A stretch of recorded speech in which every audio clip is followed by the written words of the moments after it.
Selamat bertemu kembali adik-adik di rumah, terutama anak-anak program studi pendidikan guru sekolah dasar Universitas Katolik Santo Paulus Ruteng. Kita bertemu kembali di mata kuliah pengelolaan kelas dengan topik utama yaitu pelanggaran pada disiplin kelas.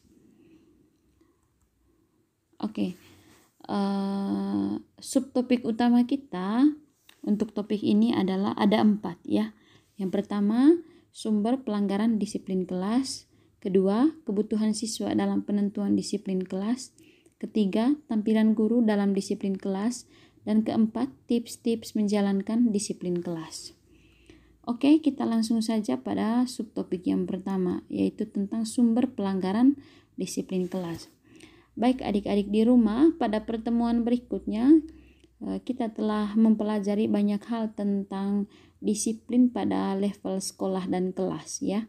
Kemudian disiplin itu berawal dari seperti yang telah saya jelaskan, bahwa disiplin itu berawal dari aturan-aturan yang disepakati oleh guru dan siswa.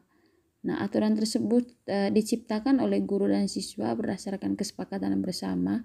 Lalu ketika kedua pihak ini mengikuti aturan tersebut, maka itulah yang disebut dengan disiplin. Begitu pula dengan sebaliknya, kalau misalkan aturan-aturan tersebut dilanggar, maka itu namanya ketidakdisiplinan. Pada saat ini kita akan belajar kira-kira sumber pelanggaran disiplin kelas itu dari mana saja. Itu yang akan kita pelajari pada subtopik awal. Intinya bahwa seperti yang pernah saya jelaskan, bahwa berbicara tentang disiplin dan pelanggaran disiplin itu bukan saja tentang hal-hal yang berada atau yang terjadi di dalam kelas, tetapi lebih dari itu, ada banyak hal yang lebih kompleks dan lebih luas lagi ya. Jadi tidak hanya berbicara tentang guru, tidak hanya berbicara tentang siswa, tetapi pihak-pihak lain seperti yang pertama orang tua, kemudian lingkungan sekolah, kemudian lingkungan masyarakat, seperti itu ya. Jadi kalau berbicara tentang disiplin kelas, tidak hanya hal-hal yang terjadi di dalam kelas. Mari kita lihat pertama sumber pelanggaran disiplin kelas. Sumber yang pertama itu berasal dari guru itu sendiri. Mengapa guru? Kita lihat bersama. Seperti yang saya telah jelaskan pada pertemuan sebelumnya, bahwa aturan ini adik-adik tidak hanya diciptakan oleh guru. Aturan itu tidak hanya diciptakan oleh pihak sekolah, tetapi butir-butir di dalam aturan itu disepakati oleh guru dan siswa. Setelah itu disepakati, maka adanya kesepakatan juga untuk untuk menaati aturan-aturan tersebut. Jadi kalau yang tidak menaati aturan tersebut, sanksinya apa? Itu kesepakatannya. Nah, akan tetapi kadang guru itu menjadi sumber pelanggaran disiplin. Kadang guru yang melakukan pelanggaran disiplin kelas yang sudah disepakati. Yang pertama, contoh-contohnya itu guru yang tidak konsisten. Guru yang tidak konsisten, saya beri satu contoh yang praktis. Misalkan, pada hari Senin, guru ini meminta siswa untuk semua siswa itu, guru dan siswa wajib berada di lingkungan sekolah 10 menit sebelum apel bendera dimulai. Akan tetapi pada hari yang telah ditentukan itu, yang aturannya telah ditentukan itu, justru guru tersebutlah yang tidak tepat waktu. Nah, inilah yang dikatakan dengan guru sebagai sumber pelanggaran disiplin. Hal lain, misalkan yang di dalam kelas, guru yang menekankan kepada siswa untuk selalu menggunakan pakaian yang memakai pakaian yang rapi, kemudian memakai kaos kaki yang bersih, sepatu yang bersih, seperti itu. Akan tetapi guru sendiri yang tidak memperhatikan penampilannya pada saat dia memberikan pelajaran di dalam kelas. Inilah hal yang dikatakan dengan guru itu tidak konsisten, itu ya. Kemudian berikutnya, selain guru yang tidak konsisten, guru yang menggunakan sistem kekuasaan. Guru yang menggunakan sistem kekuasaan itu yang seperti apa? Ada banyak guru yang merasakan bahwa dia adalah seorang guru. Dia bisa berbuat apa saja, dia bisa berkata apa saja kepada siswanya, dan dia bisa memerintahkan apa saja tanpa harus memberikan contoh yang baik kepada siswanya. Misalkan begini, dia menuntut siswanya untuk datang tepat waktu di dalam kelas, tapi dia sendiri tidak disiplin waktu. Itu tetapi dia menuntut agar siswanya harus disiplin waktu. Misalkan jam masuk kelas itu jam 10.30. Nah, pada jam 10.30 si guru ini menekankan kepada siswa agar 5 menit sebelum 10.30 semua siswa harus sudah ada di dalam ruang kelas. Akan tetapi guru tersebut tidak melaksanakan hal demikian. Justru dia itu yang melanggar. Tetapi dia di sini dia tidak menuntut dirinya sendiri untuk tepat waktu, tetapi dia menuntut siswanya untuk tepat waktu dan mengikuti perintahnya. Begitu. Jadi inilah yang dikatakan dengan guru yang menggunakan sistem kekuasaan. Kemudian sumber pelanggaran disiplin lainnya itu datangnya dari siswa. Yang pertama, kadang contoh-contohnya itu siswa yang lupa akan aturan. Kadang siswa juga lupa dengan aturan-aturan yang sudah disepakati bersama. Kemudian tetapi ada siswa lain yang justru cuek dengan aturan yang telah disepakati bersama. Itu ya. Kemudian berikutnya, lingkungan. Nah, lingkungan ini bisa saja menjadi faktor penyebab faktor penyebab seseorang melakukan pelanggaran disiplin kelas. Bisa lingkungan keluarga, kemudian lingkungan sekolah, dan juga lingkungan masyarakat. Seperti itu. Oke, itu dia tentang subtopik ini, tentang sumber pelanggaran disiplin kelas. Semoga kalian paham ya. Selanjutnya, tentang kebutuhan siswa dalam penentuan disiplin kelas. Oke, adik-adik di rumah, kebutuhan siswa adalah faktor penting dalam menentukan disiplin kelas.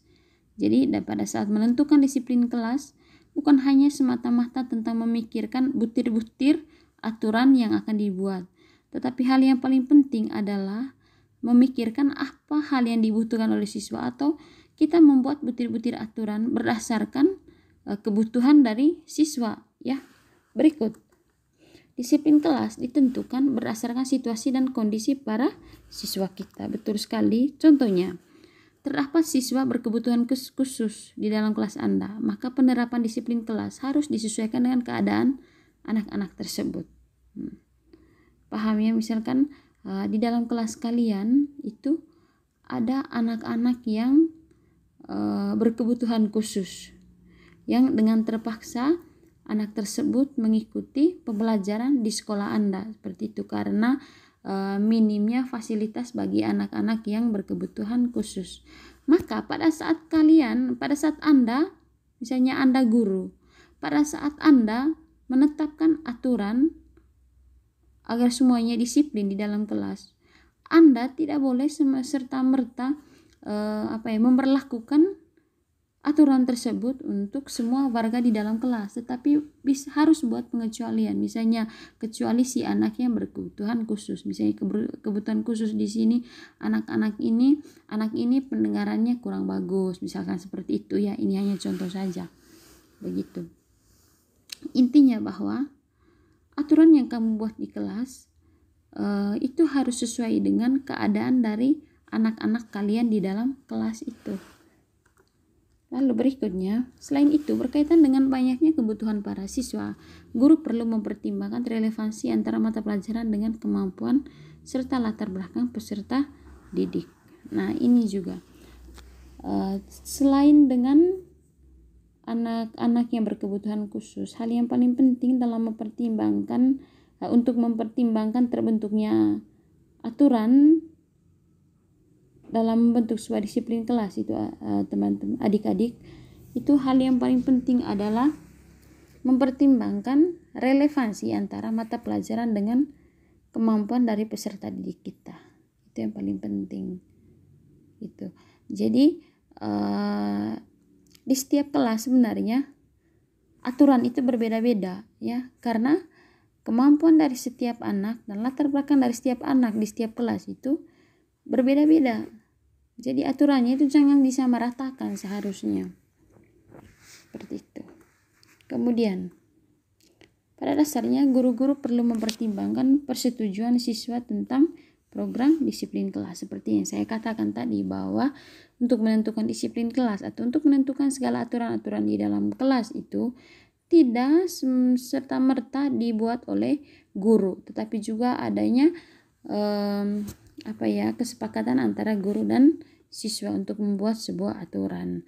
Lalu dalam menegakkan seperangkat ketentuan disiplin sekolah, guru perlu mengkomunikasikan bagaimana para siswa seyogianya bertingkah laku dan apa yang akan terjadi bila siswa berkelakuan lain. Maksudnya begini, apabila semua butir aturan sudah dilakukan, hal yang paling penting dilakukan oleh pihak sekolah adalah yang pertama, mengumumkan atau menginformasikan kepada para siswa tentang butir atau penekanan-penekanan pada setiap aturan yang telah dibuat itu. Lalu harus ditekankan pula apa yang akan terjadi pada siswa atau anak didik apabila mereka itu melanggar aturan-aturan tersebut. Nah, dengan demikian hal ini akan meminimalisir terjadinya pelanggaran terhadap aturan yang sudah dibuat gitu. Oke, subtopik berikutnya adalah tentang tampilan guru dalam disiplin kelas. Nah, maksudnya di sini adik-adik, kehadiran guru di dalam kelas tidak hanya untuk menyampaikan materi, tetapi lebih dari itu, hal lain yang ditampilkan guru adalah kondisi personalnya, karakternya, sehingga dapat menjadi model bagi siswanya. Oke. Baik adik-adik, hal yang paling penting di sini adalah pada topik ini adalah bahwa kita sebagai guru itu bukan hanya orang yang mau menyampaikan materi, mau mentransfer ilmu, tidak ya. Kehadiran kita di dalam kelas itu adalah sosok yang dapat ditiru oleh peserta didik kita. Jadi kita sebagai guru itu tidak boleh sembarangan, tidak boleh menunjukkan sikap negatif. Baik sikap maupun tutur kata harus semuanya positif dan bisa memberikan contoh yang baik kepada anak didik kita. Ingat bahwa kita atau guru adalah model bagi anak-anaknya. Kalau misalkan kamu berkata kasar dan didengar oleh siswamu, mereka akan berpikir bahwa kok bisa ya ibu guru atau pak guru itu mengatakan hal demikian, padahal dia kan seorang guru gitu. Karena apa? Karena di dalam benak peserta didik kita, seorang guru adalah seorang yang bisa digugu dan ditiru. Walaupun tidak sempurna ya, tetapi minimal hal yang kita tunjukkan kepada siswa kita itu adalah hal-hal yang semuanya adalah positif. Jadi kita harus menunjukkan hal-hal yang baik, baik dari perilaku maupun tutur kata, ya. Seperti itu. Jadi jangan sampai kita menunjukkan sikap-sikap yang negatif atau menyampaikan tutur kata yang negatif yang menyinggung perasaan dari peserta didik kita. Begitu.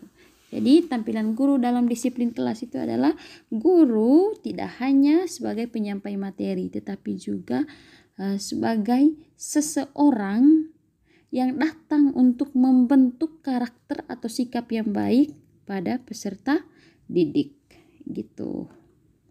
Oke, subtopik berikutnya, tips menjalankan disiplin kelas. Jadi ini tips-tips bagi guru dan calon guru bagaimana caranya untuk menjalankan disiplin kelas. Bagaimana kita memulainya? Begitu ya. Jadi supaya siswa itu tidak terlalu merasa syok dengan aturan-aturan yang berlaku, kita memulainya dari mana? Gitu. Atau supaya siswa kita itu tidak mudah melanggar aturan, kita buatnya seperti apa dan kita mulainya dari mana. Mari kita lihat beberapa tips berikut ya. Yang pertama, tonggak pada hari pertama masuk kelas. Kita lihat teman-teman, Hari pertama masuk kelas dalam semester menjadi suatu penentu penerapan disiplin kelas. Kemudian pada pertemuan pertama itu, guru perlu menginformasikan aturan dan tata tertib yang wajib diikuti semua peserta didik, baik terkait pembelajaran maupun terkait materi. Nah, artinya begini, pada saat hari pertama, anggaplah kamu adalah guru. Misalkan kamu guru yang baru masuk dan mengajar peserta didik itu, anak-anak di dalam kelas itu. Artinya begini, anak-anak itu belum terlalu mengenal kamu lebih dalam, begitu ya. Jadi kamu bayangkan sekarang misalkan kamu masuk di kelas 5 pada semester baru ya.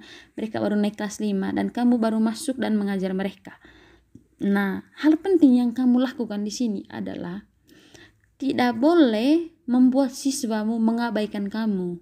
Begitu. Tidak juga membuat mereka segan kepada kamu, tidak begitu ya. Tapi buatlah supaya mereka menghargai kamu sebagai guru. Kalau mereka sudah menghargai kamu sebagai guru, maka dengan sendirinya mereka juga akan selalu mendengarkan segala perkataan kamu untuk kemudian harinya, untuk kedepannya, begitu. Jadi itu yang dikatakan pada tips ini tadi, tonggak yang paling utama adalah pada hari pertama kamu masuk kelas. Jadi pada hari pertama kamu masuk kelas, tunjukkan bahwa kamu seorang yang tegas. Berilah aturan-aturan yang harus diikuti oleh peserta didik selama mereka mengikuti pelajaran dengan kamu. Dan aturan-aturan tersebut kalau dilanggar kira-kira sanksinya apa, harus ditegaskan. Seperti itu ya. Dengan begitu nanti mereka tidak mudah untuk mengabaikan kamu dan mereka pasti menghargai kamu ya. Berikutnya. Yang kedua, tips kedua adalah keadilan amatlah penting. Artinya begini, guru harus bersikap adil karena hal itu menjadi hal yang sangat penting di dalam kelas. Keadilan dalam hal ini adalah sikap, perilaku, dan perhatian guru terhadap siswa harus merata dan adil. Jadi bila guru tidak memperlakukan siswa secara adil satu sama lain, maka guru akan diberi cap sebagai guru yang pilih kasih. Jangan sampai kita dicap seperti itu ya oleh peserta didik kita. Kemudian akibatnya kalau kita pilih kasih kepada peserta didik kita, akibatnya siswa tidak akan mengikuti aturan yang kita buat sebagai guru. Lalu yakinkan bahwa siswa terbaik pun bila melakukan kesalahan akan mendapatkan konsekuensi yang sama seperti siswa-siswa lainnya. Jadi jangan menganaktirikan siswa-siswa tertentu, jangan membenci siswa-siswa tertentu lalu menyukai dan menyayangi siswa yang tertentu saja. Kita harus memperlakukan siswa kita secara adil, secara merata. Kemudian tangani gangguan sesegera mungkin. Maksudnya begini, tangani masalah sekecil apapun di dalam kelas, tidak boleh kamu abaikan. Misalnya ada siswa tertentu yang mengganggu temannya, atau ada siswa tertentu yang tidur, atau ada siswa tertentu yang malah melempar temannya pada saat kamu sedang menjelaskan materi. Hal-hal ringan tersebut harus ditangani sesegera mungkin. Nah, saat guru mengalami gangguan dalam kelas saat proses pembelajaran berlangsung, maka segeralah menanganinya selagi masih dalam taraf yang ringan. Teknik tertentu dapat digunakan agar pembelajaran dapat terus berjalan, seperti itu. Jangan sampai nanti anak ini menjadi dan bisa mengabaikan kamu pada hari-hari selanjutnya, begitu ya. Jadi hal-hal yang kamu anggap sangat mengganggu proses pembelajaran, walaupun dari taraf yang kecil, itu harus ditangani sesegera mungkin agar nanti tidak menjadi, agar anak ini tidak selalu mengabaikan kamu, begitu. Lalu ini contohnya, misalnya melalui teguran ringan yang tentunya tidak membuat siswa itu tersinggung.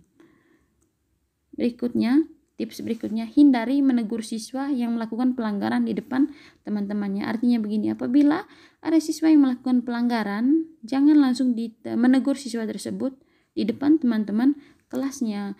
Nah, suatu saat bisa saja terjadi konfrontasi antara guru dengan salah satu siswa yang melakukan pelanggaran di dalam kelas.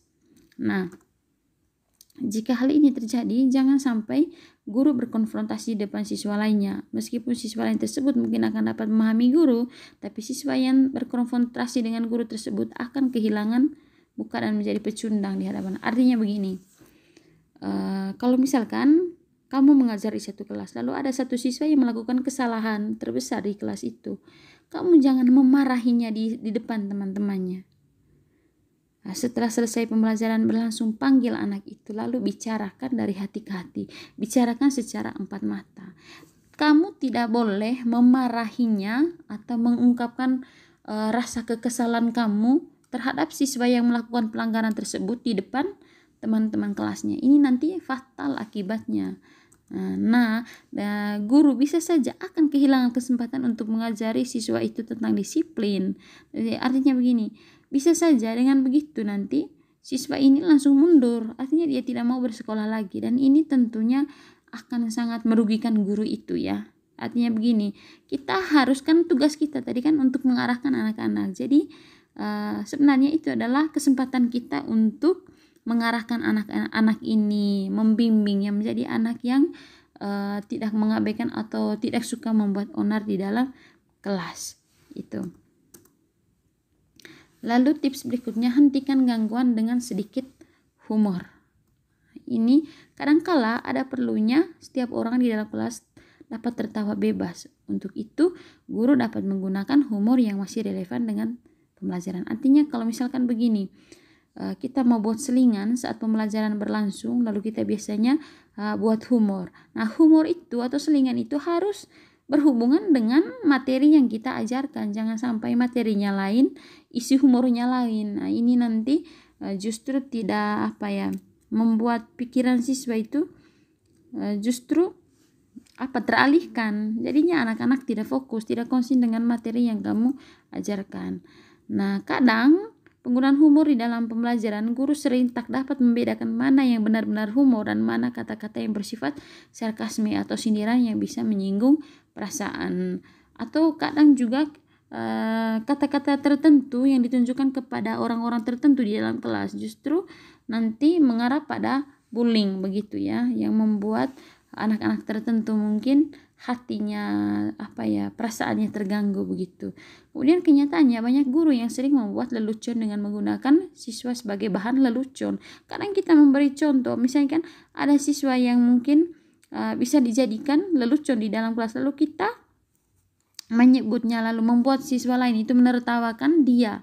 Nah, ini hati-hati, sesuatu yang guru dan siswa lain anggap lucu bisa saja bermakna pelecehan bagi siswa yang dijadikan bahan lelucon begitu ya. Jadi ini tidak boleh dilakukan oleh seorang guru ataupun calon guru.